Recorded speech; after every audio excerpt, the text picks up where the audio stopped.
where would you rank Chris Paul as a leader all time here in the NBA? I'm not going to be a prisoner of the moment like Devin Booker. And I understand, Skip, it's his first NBA Finals. I think Devin Booker was 8 years old when Chris Paul got drafted and ended up going to the New Orleans Hornets. And I understand having a guy of Chris caliber it's unlocked Devin Booker's full potential and then the NBA Finals. But Magic Johnson did play. LeBron James did play. Bill Russell did play in the NBA. And so I cannot be a prisoner of the moment. Guys need to understand, just because you didn't see it or it didn't happen in your era when you played doesn't mean it didn't happen. There are other guys that have led teams to championship. And I skip, like, this is a perfect storm. This is a perfect storm. You got a really, really young team with no playoff. Aiden's never been to the playoffs. Book has never been to the playoffs. Bridges, most of these guys, only Jay Crowder has finals experience. So you got the old head and Chris Paul. Yep. Been to the playoffs, been there, seen it all, never been to the finals. This young team never been to the playoffs, let alone been to the finals, let alone the playoffs. And you get him, he's a calming effect. He's a coach on the floor. But I cannot go that far because I've seen what LeBron has done with less talented teams and make it to the finals. I've seen what Magic Johnson, I'm old enough to remember when Magic Johnson played. I don't remember Bill Russell, Skip. He was long gone, but basically, I was 1 or 2 years old when he retired. But you win 11 championships in 13 years, and you win 2 of them as a player coach, you're a hell of a leader. So I think Chris Paul is a phenomenal leader. I think the thing is also, Skip, that we look at leaders, normally they're guards. I think that's the big thing that when we look at Mr. Russell, centers are not usually because they need somebody to get them the ball. It's normally the guy that has the ball that gets the ball to other guys.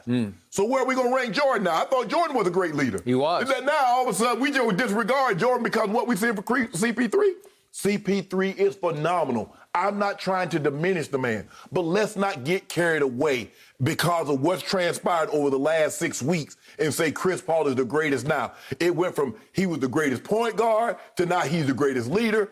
I'm not going that far. He's having a phenomenal playoffs. He started off the finals with a bang, but I'm not willing to sit here and say, Skip, he's the greatest leader now.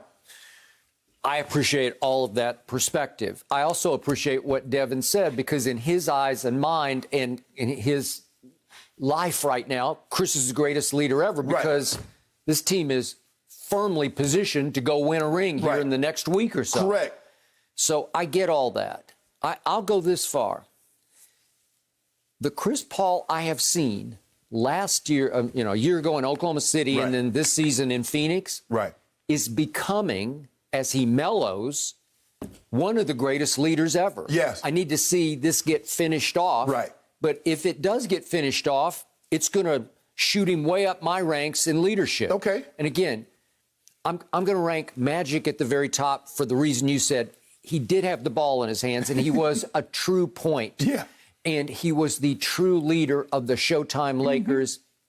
And they had as fierce a competition as you could ever find in Larry Bird's Celtics. And they went back and forth, but Magic had the upper hand in that in the end. So I'm going to rank him first. But a 1A for me is Michael Jordan. You and I disagree on the leadership style because it was abusive. But it worked. But he was the leader, obviously, of teams that went 6-0 in the finals. You can give Phil some credit for that, but Michael was the voice in that locker room that everybody feared. And then, to your point, Bill Russell, I don't even know how to rank him, but he's right in that. He's right in the mix because he was the first ever player coach. So he actually played and coached for a couple of years as the head coach. Okay, well, that works as leader. That should count for something. Okay, don't sleep on Tim Duncan because he was the leader of what I thought was a Spurs dynasty. And he didn't say much publicly, but privately, when he spoke, they listened. And that team followed him more than it followed Pop or obviously Manu or Tim or Tony, but it was Tim Duncan. Okay, so here's the point about Chris Paul. Let's track his career quickly. So he gets drafted by a mediocre Pelicans team in New Orleans, and he's there for 6 years, which is a pretty good chunk of time. And they make the playoffs 3 times. In 1 year, they did beat the Mavs in 5 in the first 2008, and then they took my Spurs all the way to Game 7. They were up 3-2 in that series, and it went right to the last drop because Chris Paul was a force, but he was more of a scoring force at that point than even an assisting force. He was a little 6-foot bulldog of he was a pit bull of a scorer. So then we have remember the vetoed trade that takes place on December 8th, 2011. 2011, he is gone to the Lakers. And what happens? Because the Pelicans were then owned and operated by the league, David Stern, the commissioner, said, no, I will not have that. Right. So 3 days later, he goes to the other LA team, the team in the basement, the Clippers. Right. And what happened with the Clippers? Not much. Right. Except that Chris, the biggest story, the subplot that became the plot, was that he was constantly feuding with Blake Griffin. Right. They just didn't get along, and those were two big superstar egos, and they clashed like crazy because Chris is hot-blooded. Right. Chris is quick-tempered. Chris has been, over his career, a cheap shot artist where he just loses his mind. It's not calculated. I just think it's over the edge where he is competing so hard that because he's only 6 feet tall, he says, I got to get you, so I'll get you below the belt. Right. Right? Yeah. And I can't discount his reputation as a cheap shot artist because through all this time with the Clippers, that they even at one point got up 3-1 on Houston. Rockets. Yeah, and they did. lost 3 straight games. Yeah. And Chris's numbers in those games were pretty good, but can you say greatest leader when you blow a lead like that? One time, Skip. You mentioned Magic. You mentioned Jordan. You mentioned Duncan. You mentioned Bill Russell. Stop playing.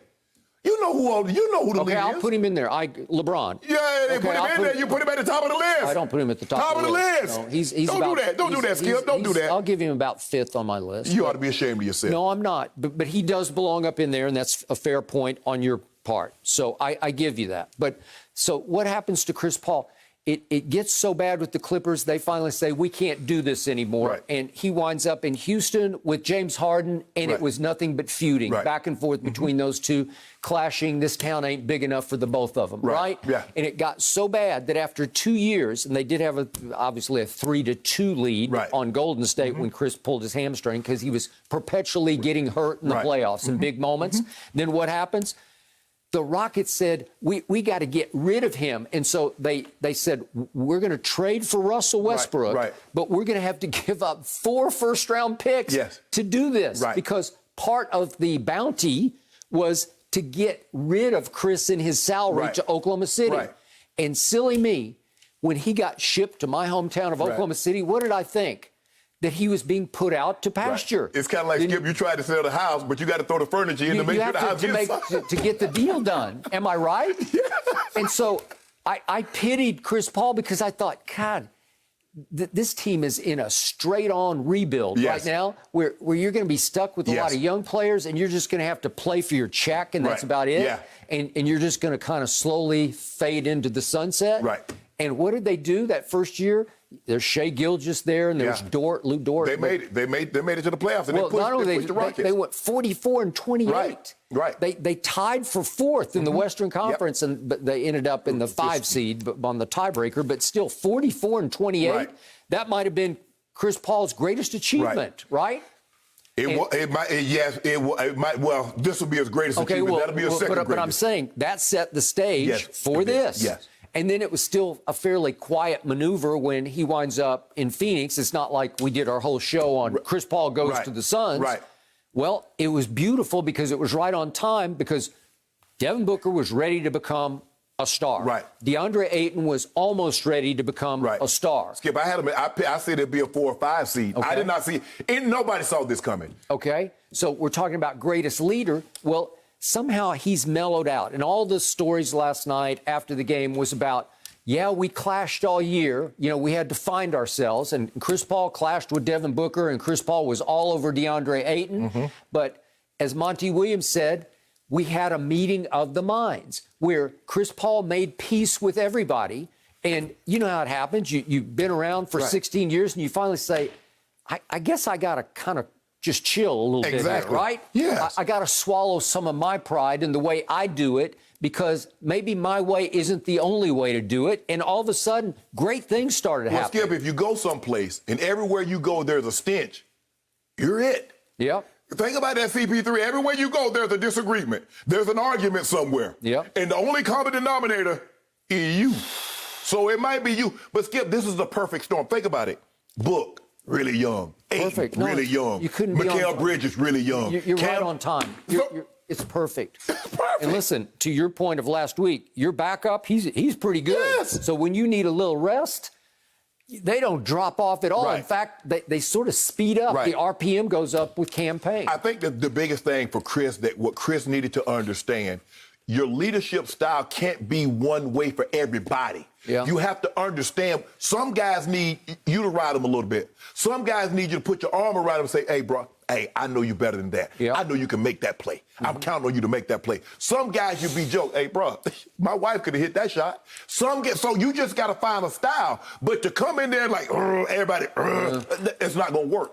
So people will rebuff you. Okay. And I think he has a great relationship with Monty Williams that goes back a decade. Does. He's like, CP, you have to understand, check the temperature of the room. Yep. That and go accordingly from there.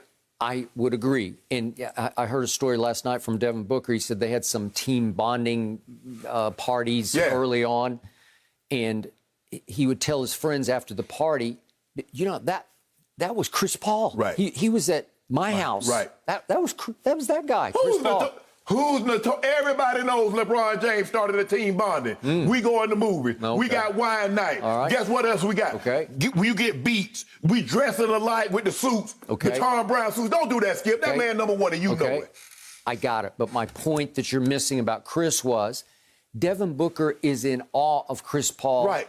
And yet Chris Paul came to Phoenix with what? No rings. With nothing. With nothing. He has a nice resume, but it wasn't a whole lot of winning There wasn't anything on that thing. I mean, is he a first ballot Hall of Famer? Yeah, absolutely. Because of so many All-Star teams, and he led all the league. NBA and all that. Yes, and yes. all defense, and led the league in steals. What? 4 times? Yeah. 6 times steals and 4 times assists. Right. So he's got all the accolades, but he didn't have any championship pedigree. Right. It's not like Magic Johnson walked in the door with 5 rings. Exactly. No. And he comes in. He's the most outstanding player from college, and then he comes in, and then his first year, he's the MVP of the finals. Well, you made after that, Skip. Okay. Nobody can tell you nothing. I don't believe we'll ever see what Magic did his rookie season. I don't know if we'll ever see another rookie win Finals MVP. Skip. I don't think so either. Good luck with trying to get a rookie to go to the finals. I would agree. As a lead. But in the end, I'm not going to criticize Devin Booker for saying he's the greatest leader, because to them he is. Yes. And to Oklahoma City a year ago he was. Yes. So he is showing a lot of greatness in leadership. And the final quick point, I also don't discount the fact that for years he's been the leader of the Players Association. Yes. That qualifies you. No, I'm not saying he's not a great leader. Yeah, I know. Because obviously anytime you lead 450 men, if you bring that into the equation, then he's top 10 in all time just on that alone. Skip, he might even be top 5. But all I'm saying is that when you go for 1 year and said he's the greatest leader in the 75, almost said, three-quarter century of the NBA, I'm going to have to give you some pushback, because I know guys that led teams and won multiple championships. So you don't just get to move to the front of the line after one great run. Let's see you finish it off, and we can have another conversation. But I still even believe if he finish this thing off, Skip, he doesn't move to the front of the line. How you bump Magic? How you bump? Absolutely not. Hell, Isaiah Thomas was a heck of a leader. He was. So was Joe Dumars on that team. But go ahead. Thank you for watching. You can subscribe here to get the latest from the show, and be sure to check out more of the best clips from Undisputed, or go watch a few other segments from our other shows on FS1.